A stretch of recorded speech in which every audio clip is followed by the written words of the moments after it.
Coastal New England looks perfect in your mind's eye. Harbors full of sailboats, white church steeples, little cafes that waft the smell of coffee and sea air. But here's what usually happens. People try to see 10 coastal towns in all of 3 days, and they come home more exhausted than when they left. So in this video, I'm going to show you the coastal towns in New England that actually work for a calm trip. These are the ones I recommend to guests who stay at our inn near New York City. In this video, we'll go from small Connecticut harbor towns like Essex and Mystic to places like Newport and Provincetown, all the way up to coastal Maine. Now, if you don't know who I am, my name is Colin Pearson. I'm a 4th generation innkeeper at Stanton House Inn in Greenwich, Connecticut. A lot of our guests drive the New England coast from New York City. They start or end their trip with us as a calm first or last stop. And over the years, I've heard the same story over and over and over again. We tried to see everything. We spent half the weekend in the car.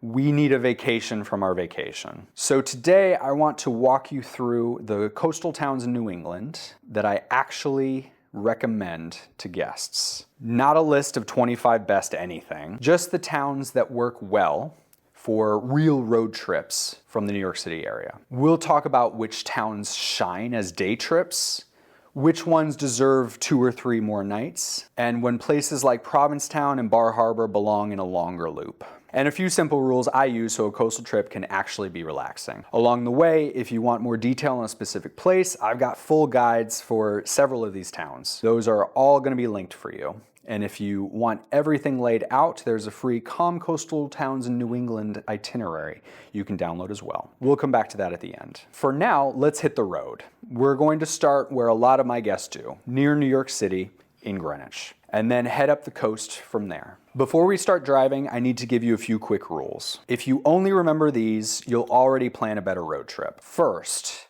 when I say coastal town, I mean places where the water is the point. Harbors, beautiful beaches, ferries, and that salty walk everywhere feel in town. Second, my rule for coastal trips is simple. 2 nights in one spot if you actually want to relax. You can hop every night, it just makes the whole trip feel like a moving day. By the time you've parked, checked in, found coffee, and walked once, it's already time to leave. Third, I have a little rule of thumb. If you only see a town in July at noon, you don't really know it. Midday in peak season is when every coastal town is at its busiest. Packed streets, parking lots that stress the heck out of you. The magic usually shows up early in the morning or later in the evening, once all the day trippers have headed home. So as we go through these towns, I'll tell you which ones I treat as day trips and which ones I think are worth 2 or more nights. If you want a quintessential New England town that feels like you could actually live there, Essex is where I send people first. Essex is about an hour and 20 minutes or so east of Greenwich on the Connecticut River. It's one of those towns where I've walked around and thought I could totally live here, if I wasn't living in Greenwich, of course. Big Gilmore Girls energy, but way more historic. And on a river instead of a soundstage in LA. It's got 18th and 19th century houses lining the streets, all lovingly maintained. You're never far from a glimpse of the river through the trees. And the town is so historic, you'd never guess the British burned it during the War of 1812. No hard feelings. When I come here, I do very simple things. I walk through the old neighborhoods. I sit in the parks with river views. Then I hop over to nearby Chester, which is tiny and full of unique and very quaint little shops. It's the kind of place where you visit once and you are immediately looking at real estate listings on your phone, just in case. Essex is best from spring through fall. In winter, the short days make it harder to linger by the water. And the food scene is fine, but not a drive an hour just for this meal kind of place. I come for the architecture and atmosphere than a specific restaurant. From Greenwich, Essex makes a perfect romantic day trip. Or it can be a stop on your way to the next set of coastal towns if you want my full Essex guide with walking routes and what to do. I'll link that below. Mystic is Connecticut's tourist trap, but I promise it'll be the most charming one you'll ever visit. Mystic is usually the first New England coastal town people have heard of that's in Connecticut. Or maybe Mystic Pizza rings a bell. You've got the big names, Mystic Seaport, Mystic Aquarium, the aforementioned Mystic Pizza, which is something you can visit, by the way. If you've never been to Connecticut, Mystic is always on the list. And to be frank, I still bring first-time visitors here to put the state's best foot forward, if you will. And it's exactly the kind of stop I recommend to guests when they're driving the coast. But here's the thing. These days, I rarely go to the big attractions. My version of Mystic is simple. Park once, walk the historic downtown, poke around the shops, grab a meal, and move on. More than once, I've brought friends here, and all we do is just get an ice cream and watch the boat slip through as the Bascule Bridge lifts on a summer evening. Mystic is at its best from spring through fall. In winter, it gets a little too quiet for my taste. For me, Mystic is another day trip town, or a stop on the way to Rhode Island or the Cape. I love it, but personally, I tap out after about a day. If you want help planning a calm day in Mystic without feeling like you have to see everything, I've got a full Mystic guide you can download. If you only have time for one New England coastal destination in Rhode Island, I'd recommend Newport. My relationship with Newport, Rhode Island has gone through a few eras. The first time I went was in high school. We were in Rhode Island for a winter swim meet at Brown University. Our chaperone, Mrs. Fernandez, detoured us through Newport to instill a little culture in our teenage minds.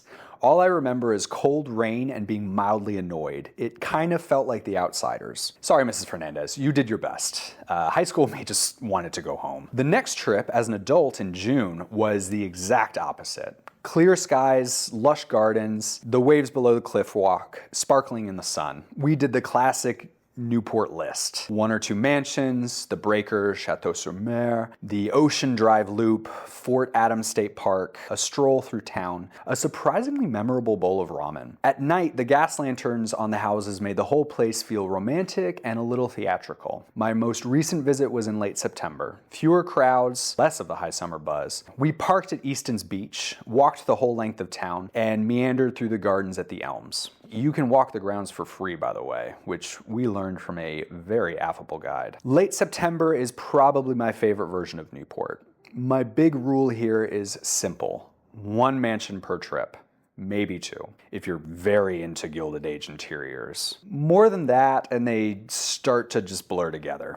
And that may happen before the end of the first mansion, depending on your mood, actually. After that, focus on the Cliff Walk, the Ocean Drive Loop, Fort Adams, at least 1 evening walk through town once the lights come on. From Greenwich, Newport is about 2.5 hours in good traffic. You can do it as a day trip, but it is an ambitious one. I'd rather stay at least 1 night, so you can enjoy those evening lantern strolls without checking your watch. Who does that? Without checking your phone. If you want a deeper dive into where to stay, where to eat, and how to structure a weekend, my Newport guide covers all of that. Before we keep heading north, this is a good moment to pause for a second. Up to this point, everything we've talked about, Essex, Mystic, Newport, they can fit into a fairly easy coastal trip from New York City. And at this point, you've seen the pattern. Fewer places, more time, better experience.